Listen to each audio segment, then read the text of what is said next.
তোমরা 1938 সালে হাঙ্গেরি একজন শুটার ছিল, তোমরা দেখে তো ছবি মনে হয়, বাম হাত দিয়ে শুটার, তার ডান হাত ছিল না, তার ডান হাত ছিল না, বাম হাতের শুটার হাঙ্গেরির কার্লি টেকার্স।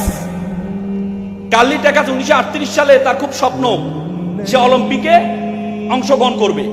1938 সালে একটা দুর্ঘটনা, তার ডান হাতের কবজি উড়ে যায়।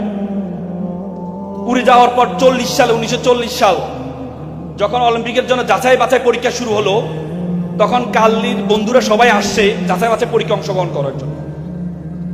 কার্লিও আসছে, সবাই ভাবছে কার্লি আসছে বন্ধুদেরকে ইন্সপিরেশন দেওয়ার জন্য। কার্লি বলেছে, I am here not to inspire you, I'm here to compete with you. আমি এখানে আসছি তোমাদের ইন্সপিরেশন দেওয়ার জন্য, আমি আসছি কম্পিটিশনে অংশগ্রহণ করার জন্য। কার্লি বাম হাত দিয়ে 2 বছরের চেষ্টায় বাম হাত দিয়ে পরবর্তীতে দেশীয় যাচাই পরীক্ষায় ফার্স্ট হয়। অলিম্পিকের জন্য প্রস্তুতির জন্য তাকে করা হয়, যাচাই বাছাই করে তাকে